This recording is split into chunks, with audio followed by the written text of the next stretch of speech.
जय जिजाऊ, जय मूल निवासी। आज 28 मई को कांग्रेस की तरफ से स्पीकअप इंडिया इस प्रकार की मुहिम पूरे देश भर में चलाई गई, कांग्रेस के लोगों से चलाई गई। और उसके अंदर कांग्रेस ने जो भूमिका, जो पक्ष रखा है, मैं कांग्रेस के विरोधी पक्ष के हैसियत से कांग्रेस ने जिस प्रकार से भूमिका का निर्वहन किया विरोधी पक्ष के तौर पर, उसका अभिनंदन करने के पहले मैं अभिनंदन करूंगा कि विरोधी पक्ष की जिम्मेदारी होती है कि विरोधी पक्ष ने इस प्रकार की भूमिका लेनी चाहिए। जो सत्ताधारी वर्ग होता है, वो सत्ताधारी वर्ग की जो गलत नीतियां, गलत पॉलिसी होती है और उसकी वजह से अगर जनता को अगर खामियाजा ना भुगतना पड़ता है, तो ऐसे परिस्थिति में उसकी आलोचना करना विरोधी पक्ष की बहुत बड़ी जिम्मेदारी होती है। इस बात को लेकर मैं आज कांग्रेस का इस मुद्दे पर अभिनंदन करूंगा। मगर आज मैं कांग्रेस को कुछ सवाल पूछना चाहता हूं, क्योंकि ये जो लॉकडाउन के दरमियान भाजपा, नरेंद्र मोदी के भाजपा सरकार ने जिस प्रकार का रवैया मजदूरों के प्रति, गरीबों के प्रति उनका जो रवैया है वो ठीक नहीं है, इसकी आलोचना कांग्रेस कर रही है। तो मैं पहले बीजेपी की, भारतीय जनता पार्टी और नरेंद्र मोदी की भी कड़ी आलोचना करता हूं कि इनका जो गलत नीतियां है, तो इसकी मैं निंदा करता हूं। और कांग्रेस के लोगों ने जो आज स्पीकअप इंडिया के नाम से जो स्पीकअप इंडिया कह रहे हैं, दुनिया भारत के लोगों को स्पीकअप इंडिया कह रहे, बोलने के लिए कह रहे, बोलो, जनता को बोलने का आह्वान कर रहे हैं। तो मेरा ऐसा कहना है, आज जो मुद्दे उठाए, पहला मुद्दा उठाया है कांग्रेस के लोगों ने, सोनिया गांधी जी ने, प्रियंका गांधी जी हो, राहुल गांधी हो, और प्रदेश के उनके जो कांग्रेस के नेता है, उन्होंने सभी लोगों ने आज एक गरीबों का मुद्दा उठाया है कि जो मजदूर है, गरीब मजदूर है, वो लॉकडाउन में फंसे हुए हैं। वो लॉकडाउन में फंसे हुए मजदूरों को अपने गांव में जाने के लिए ट्रांसपोर्टिंग की व्यवस्था होनी चाहिए। मुद्दा कांग्रेस के लोगों ने आज उठाया है और एक कुछ दिनों के पहले उठाया है।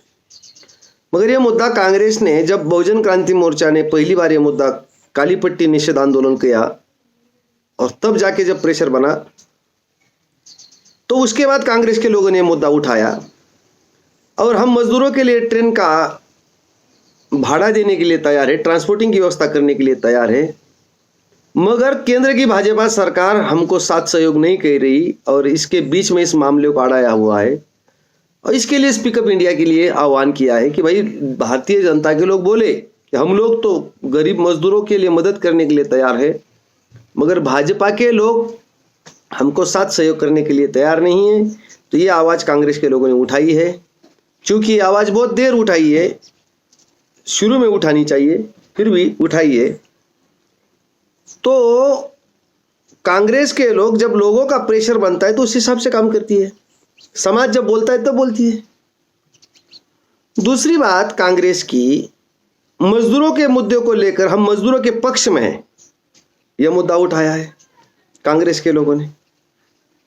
और कांग्रेस के लोगों ने एक मुद्दा उठाया है कि मनरेगा के माध्यम से गरीब मजदूरों को 200 दिन का, कम से कम 200 दिन का रोजगार देना चाहिए, मांग भी उठाई है। इसको भी मैं जायज मानता हूं, चलो ठीक है, कांग्रेस के लोगों ने मांग उठाई है। फिर कांग्रेस के लोगों ने और एक मांग उठाई है कि छोटे छोटे उद्योगों को मदद किया करे, ये एक मांग उठाई है। और गरीब लोगों को, बेरोजगार गरीब लोगों को राहत देने का मुद्दा और उनके लिए पैसे की व्यवस्था की जाए। ऐसे कुछ मुद्दे, 4 मुद्दे आज प्रमुख है। और कुछ और मुद्दे मैडम सोनिया गांधी जी ने भी उठाए हैं।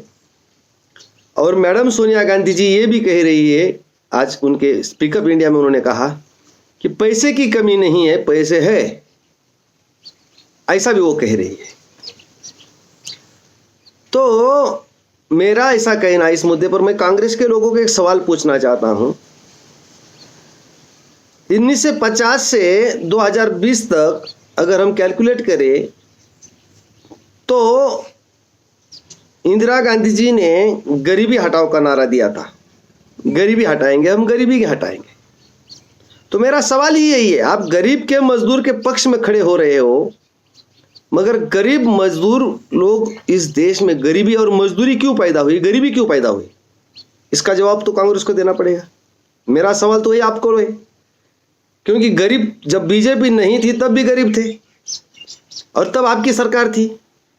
तो 1950 से अगर कांग्रेस की सरकार इस देश में है और 1985 में 85 में अगर इंदिरा गांधी को गरीबी हटाओ का नारा देना पड़ रहा है, तो 35 साल में 45 साल में कांग्रेस ने इस देश में गरीबी का निर्माण किया, 45 साल में पिछली बार। उसके बाद उनके बेटे राजीव गांधी आए, उन्होंने भी गरीबी हटाओ का नारा दिया। तो आप सत्ता चला रहे हो और गरीबी हटाओ का नारा दे रहे हो, तो कॉन्ट्राडिक्टरी हो रहा है, विरोधाभासी हो रहा है। सरकार, आपके सरकार में ही गरीबों की तादाद बढ़ रही है और आप ही बोल रहे गरीबी हटाओ। तो कांग्रेस ने गरीबी की पैदाश, गरीबी का जो है गरीबी रेखा कांग्रेस के जमाने में सबसे ज्यादा बड़ी है, कांग्रेस के सरकार में बड़ी हुई है। और इससे नाराज होकर जब लोगों ने बीजेपी को समर्थन दिया 99 में से 2004 तक, तो बीजेपी के लोगों ने भी गरीबों के लिए कुछ नहीं किया। फिर लोगों ने दोबारा कांग्रेस को 2004 से 2014 तक कांग्रेस के समर्थन में रहा लोगों का जनमत, और उसी समय भी 14 तक लोगों को गरीबी नहीं हटी, गरीबी बढ़ती गई। सेनगुप्ता कमीशन की रिपोर्ट कांग्रेस के समय में आती है और उसमें ऐसा आता है कि 83 करोड़ लोगों का मिनिमम उत्पन्न 6 रुपए से 20 रुपए तक मिनिमम उत्पन्न। तो 83 करोड़ लोगों को बिलो पॉवर्टी लाइन के नीचे ला के रखना ये कांग्रेस का काम है, और वही कांग्रेस के लोग गरीबी हटाओ की बात कर रहे हैं। तो ये मेरा सवाल है कांग्रेस के लोगों को, आप गरीबी हटाओ का नारा दे रहे हो, बीजेपी तो हटाने वाली नहीं है, क्योंकि बीजेपी का तो अभी हम देख रहे हैं, बीजेपी गरीबों के पक्ष में नहीं, हमने आंखों से देख रहे लोग। मगर आप जो गरीबी का हमदर्द बन रहे हो, तो आपने गरीबी को पैदा किया है, आपने मजदूरी को पैदा किया है, इसका जवाब आपको देना पड़ेगा। तो ये स्पीकअप इंडिया, अगर आप बोलना चाहते हो तो मेरा कहना है बोलो, आप जरा थोड़े आंकड़े भी दे दो, नहीं तो हम बोलेंगे। अभी हम भी स्पीकअप कर रहे हैं। अभी गरीबी की पैदा आप कर रहे हो, गरीबों को पैदा आप कर रहे हो, गरीबी रेखा आप पैदा कर रहे हो, और आप ही फिर गरीबी हटाओ का नारा दे रहे हो, तो हम लोगों को मूर्ख बना रहे हो। ये मेरा सवाल है। अब मेरा दूसरा सवाल है कांग्रेस के लोगों को, और एक अहम सवाल है। आप वास्तविक जनता के हमदर्द अगर बन रहे हो, तो मेरा ऐसा कहना, आज जनता जिस संकट में फंसी है, उस संकट का कारण भारतीय जनता पार्टी और नरेंद्र मोदी की सरकार है, संघ परिवार और ब्राह्मणवाद की सरकार है, ब्राह्मण सरकार है। और आप ऐसा कह रहे हो कि ये लोगों ने संकट पैदा किया है, बीजेपी और नरेंद्र मोदी के लोगों ने संकट पैदा किया है, आप ऐसा कह रहे हैं। तो मेरा ऐसा कहना है कि ये सरकार इस बार 2019 को नरेंद्र मोदी की लहर नहीं थी, इस बार 2019 को नरेंद्र मोदी के विरोध में लहर थी। तो इस बार नरेंद्र मोदी के विरोध में लहर थी, तो नरेंद्र मोदी की सीटें कम होनी चाहिए, वो बढ़ गई।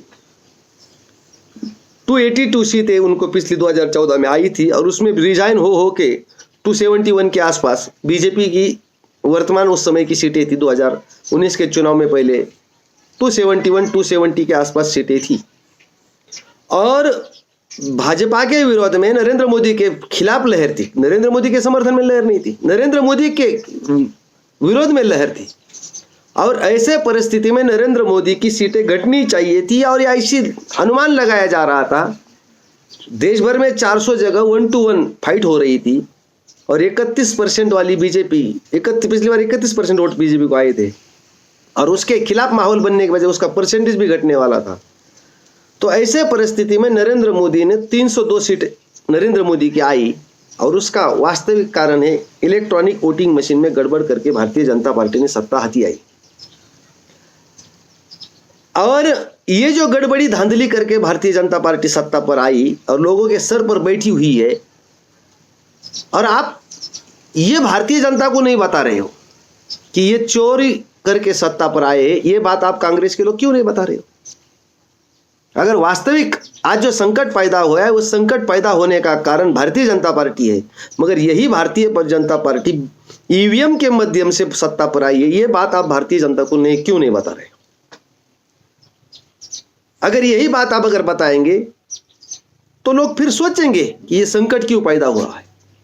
तो मेरा ऐसा कहना है कि कांग्रेस के लोग छिपाने का काम कर रहे हैं, कुछ बातों को छिपाने का काम कर रहे हैं, और लोगों के अंदर जो आहत पैदा हुई है, लोगों के अंदर जिस प्रकार की सरकार के खिलाफ जन भावना बन रही है, उसको कंसोलिडेट करने के लिए आप बबूला भगत बने हुए हो, आप साधु बनने का नाटक कर रहे हो, और यही जनता, आप इस प्रकार का स्पीकअप इंडिया का कैंपेन चला रहे हो कि 2024 को यही जनता बीजेपी से हटकर फिर दोबारा आपको लाए।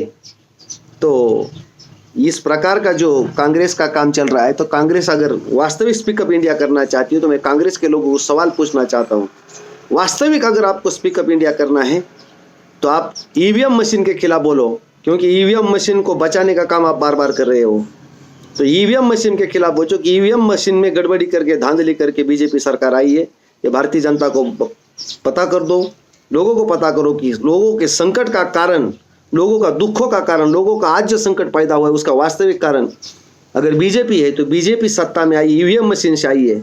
फिर दूसरा सवाल बाद में हम देखेंगे, पहले तो ईवीएम मशीन के ऊपर आप स्पीकअप करो, क्योंकि बीमारी को दूर करना है तो बीमारी की जड़ को दूर करना पड़ता है। आप केवल बीमारी पर चर्चा कर रहे हो, जड़ पर चर्चा नहीं कर रहे हो। तो मेरा कहना, बीमारी की जड़ पर आप चर्चा करेंगे तो मैं कांग्रेस के लोगों को मानूंगा कि वो सही स्पीकअप कर रहे हैं। विरोधी पक्ष के तौर पर आपने आज मुद्दा का गरीबों का उठाया है, मगर गरीबी आपने पैदा किया।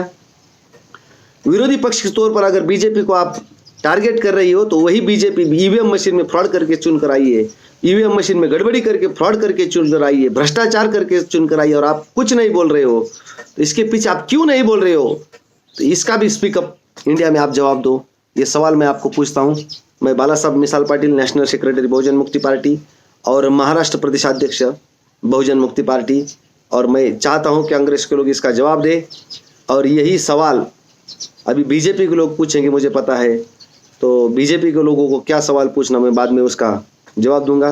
मैं भारत के सभी लोगों को और महाराष्ट्र के लोगों को कह रहा हूँ कि स्पीकअप इंडिया बोलो, इसी मुद्दे पर बोलो कि कांग्रेस को सवाल पूछो कि कांग्रेस, गरीबी आपने पैदा किया, आप ही गरीब हमदर्द कैसे बन रहे हो?